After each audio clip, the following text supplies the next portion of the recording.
추미애 법무부 장관의 윤석열 검찰총장 직무정지로 오늘 대검찰청은 하루 종일 뒤숭숭했습니다. 추 장관의 조치에 대해 검사들의 강도 높은 비판도 이어졌는데요. 법조팀 취재기자와 보다 자세히 알아보겠습니다. 팽재웅 기자 어서 오십시오. 네, 안녕하세요. 네. 이렇게 직무정지 조치, 명령, 그 즉시 효력이 발휘되면서 윤석열 검찰총장 오늘 출근하지 않았습니다. 대검은 직무대행체제로 전환이 됐다고요? 네, 그렇습니다. 아무래도 윤석열 검찰총장은 더 이상 직무정지를 지금 할 수 없는 상황이 되어 있습니다. 어제 법무부가 대검찰청으로 윤석열 검찰총장의 이 직무정지 명령서를 전달했고 그 즉시 효력이 발생을 했거든요. 그렇기 때문에 윤석열 검찰총장은 오늘 아침에 출근을 하지 않았습니다. 혹시 출근을 할 수도 있을 가능성을 대비해서 이 취재진들이 지금 보시는 화면처럼 이른 아침부터 윤석열 검찰총장의 출근길을 기다렸는데요. 이 9시가 훨씬 넘은 시간까지 모습을 드러내지 않으면서 출근을 하지 않은 것을 확인을 할 수가 있었습니다. 대검의 검찰총장이 없다 보니 직무대행 체제로 넘어갈 수밖에 없는 상황이었습니다. 따라서 이 윤석열 검찰총장의 바로 다음 순서인 조남관 대검 차장이 직무 대행 체제를 맡게 됐는데요. 이 조남관 차장은 이 짧은 메시지를 통해서 이 검찰의 현재 대검의 현재 분위기를 전하기도 했습니다. 조남관 총장 직대는 이 검찰개혁의 대의 아래 조직을 추스르겠다 이렇게 말을 했는데요. 그러면서 현재 어깨가 매우 무겁고 현재 검찰 조직에 대해서 앞으로 좀 더 열심히 하겠다 이 같은 입장을 내놓기도 했습니다. 추미애 법무부 장관은 이 좀 상대적인 모습으로 오늘 아침에 정상적으로 법무부 청사에 출근을 했습니다. 이 법무부 청사에 출근하면서 취재진들이 또 몰려서 오늘 또 어떤 추가 발언이 있을지 물어보긴 했는데 거기에 대해선 별다른 발언을 하지 않고 곧바로 청사로 들어가는 모습을 볼 수가 있었습니다. 이제 추미애 법무부 장관은 윤석열 검찰총장의 징계 절차를 밟을 것으로 보입니다. 이 윤석열 검찰총장이 현재 징계에 대해서 추 장관이 어제 발표를 한 거고 이걸 실제로 실현하기 위해서는 징계위원회가 소집이 돼야 되는데요. 지금 현재 징계위원들이 아직 소집이 돼 있지 않아서 여기에 대한 절차를 밟아야 되고 이르면 한 다음 주쯤에는 징계위원회가 소집이 될 것으로 현재는 전망되고 있습니다. 윤 총장 끝까지 법적 대응하겠다라는 입장을 밝혀서요. 오늘 소송에 나설 것이다 이런 전망도 있었는데 어떤 움직임이 있었습니까?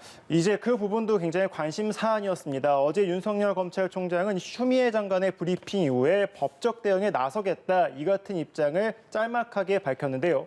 아무래도 법정 대응이다라고 하면은 현재 이 공무원 징계에 대해서는 행정소송을 통해서 이 문제 제기를 할 수가 있거든요. 그래서 행정소송을 제기할 것이다 이 같은 전망이 많았는데 오늘은 직접 행동에 나서질 않았습니다. 아무래도 상황이 왜 그런가 좀 취재를 해보고 따져봤는데 현재 윤석열 검찰총장은 직무정지가 된 상태이기 때문에 개인적으로 변호사를 선임해야 되는 상황입니다. 대검 조직을 따로 움직일 수는 없거든요. 그렇기 때문에 개인 변호사를 현재 선임해야 되는 상황이고 여기에 대해서 좀 정리가 필요하기 때문에 오늘은 직접 소송에 나서지 않고 이 같은 상황을 한번 살펴본 것이 아닌가 이렇게 현재 지금 파악이 되고 있고요. 윤석열 검찰총장 소송은 그래도 길게 끌진 않을 것으로 현재 보입니다. 아무래도 이와 관련된 사안이 어느 정도 예측이 됐었던 만큼 준비가 됐었을 것이다. 이 같은 해석이 나오고 있고 이번 주 소송을 하지 않겠느냐 이 같은 관측이 나오고 있습니다. 윤석열 검찰총장의 법적 대응 입장은 어제 나온 바가 있는데 오늘 좀 더 추가적으로 윤석열 총장의 입장이 나온 것이 하나 있어서 이것도 좀 소개를 해드리려고 합니다. 윤석열 검찰총장이 어제 브리핑 이후에 주변에서 아무래도 좀 많은 질문을 받아왔지 않겠습니까? 앞으로 어떻게 할 거냐. 근데 거기에 대해서 주변에서 전한 말이 윤석열 검찰총장은 개인의 직을 지키진 않겠고 민주주의와 법치주의를 지켜나갈 것이다. 이 같은 말을 했다고 전해왔습니다. 아무래도 윤석열 검찰총장은 법적 대응을 좀 끝까지 나가면서 이 법원에서 추미애 법무부 장관의 이 직무정지 명령에 대해서 끝까지 시시비비를 따지겠다. 이 같은 뜻으로 말을 한 것으로 보입니다. 어제 추 장관의 브리핑으로 다시 좀 돌아가서요. 검찰총장에 대한 감찰 결과 비위 혐의가 다수 확인이 됐고 6가지 혐의를 제시를 했거든요. 네. 오늘 또 이에 대한 대검의 반박도 이어졌잖아요. 네, 그렇습니다.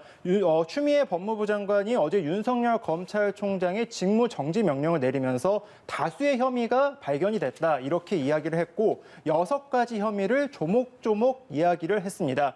그중에서 일부 혐의는 이미 앞선 정치권이나 이 법조계 안팎에서 좀 다뤄졌던 내용들이 있습니다. 언론사 사주와의 만남, 지금 이 그래픽 화면으로 보고 계시는데 언론사 사주와의 만남을 했거나 채널A 사건과 관련해서 이 수사에 대한 방해를 했다, 이 같은 의혹들은 사실 제기가 된 바가 있었던 거기도 한데요. 네. 이 중에서 좀 눈에 띄는 것 중에 하나가 이 주요 사건 재판부를 불법 사찰했다, 이 같은 말을 했는데 이것은 어제 추미애 법무부 장관이 브리핑에서 처음 밝힌 내용이기도 합니다. 이 관련된 싱크를 저희가 좀 준비해 봤는데 그 관련된 싱크를 직접 보시면서 이 다음 이야기를 좀 나눠보겠습니다. 네. 개인 취미, 무리야기 법관 해당 여부 등이 기재된 보고서를 작성하여 보고하자 이를 반부패 강력부에 전달하도록 지시함으로써 수사정보정책관실에서 수집할 수 없는 판사들의 개인정보 및 성향 자료를 수집하고 활용하는 등 직무상 의무를 위반하였습니다. 그러니까 추미애 법무부 장관의 저 말은 검사들이 이 재판을 진행하고 있는 판사들의 개인 성향이나 아니면 뒷조사를 했다, 이 같은 이야기인 거거든요. 그러니까 이 같은 것이 만약 사실이라면 충분히 윤석열 검찰총장의 직무정지 명령을 내릴 수 있다는 것입니다. 그런데 오늘 여기에 대한 반박이 다수 나왔고요. 네. 특히 좀 눈에 띄는 것 중에 하나가 저 문제가 된 보고서를 직접 작성했던, 대검에서 직접 작성했던 검사가 내가 저 문건을 작성을 했는데 거기에 대해 좀 잘못 알려진 것이 있다, 이러면서 이 검찰 내부 게시판에 직접 글을 올렸습니다.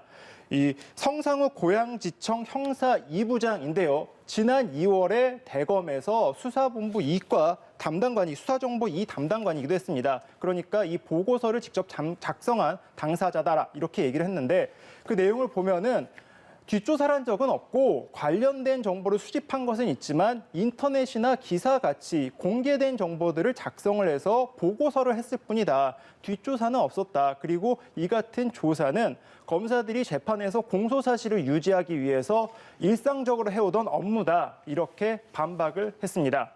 이 같은 논란이 있는 가운데 이 대검에서는 오늘 이 수사 2 담당관실에 있는 컴퓨터를 추가로 분석하는 것에 나섰거든요. 아무래도 이 논란과 관련된 것 때문에 그런 것이 아니겠느냐, 이런 해석이 나왔는데 법무부는 추가적인 감찰 비리 혐의가 나올 수 있기 때문에 거기에 대해서 감찰을 진행한 것이다, 이렇게 설명을 했습니다. 네, 오늘도 여러 가지 입장들이 쏟아지고 네, 있습니다. 그런가 하면 검찰 내부 분위기도 뒤숭숭한데요. 네. 실제 추미애 장관의 이번 결정에 대해서 비판의 목소리가 높다고 하죠. 네, 그렇습니다. 그 검사들이 자신의 이 실명을 걸고 공개 비판하는 사례가 오늘 계속 이어져 왔었는데요. 검찰 내부 게시판에는 어제 추미애 장관의 이 브리핑 발표 이후 저녁부터 오늘 아침 오후까지 이 실명을 내놓고 추미애 법무부 장관의 결정에 대해서 비판하는 글들이 좀 이어졌습니다. 아무래도 이 부분에 대해선 추미애 법무부 장관이 좀 잘못 결정을 했다, 그리고 따져봐야 될 부분이 있다, 라면서 좀 강도 높은 표현들이 이어지기도 했는데요. 이 혐의가 납득이 안 된다, 이 같은 지적도 있었고, 이런 지적도 있었습니다. 이 집권 세력을 수사하면은 검찰총장도 내칠 수 있다는 선례를 보여준 것이다, 이 같은 목소리까지 이어지고 있는 상황입니다. 현재 일부 평검사들 사이에서는요, 이번과 관련돼 가지고 공통된 목소리를 내기 위해서 현재 지금 일정을 조율하면서 이 관련된 목소리를 함께 내고자 하는 그런 움직임도 조금씩 나오고 있는데, 이 검사들의 지금 이 같은 분위기가 현재 집단 항명 쪽으로 갈 가능성도 있다는 지적이 나오고 있습니다. 네, 그러니까요. 어떤 식으로 흘러갈지 좀 더 지켜보겠습니다. 지금까지 법조팀 팽재용 기자와 함께했습니다. 고맙습니다. 고맙습니다.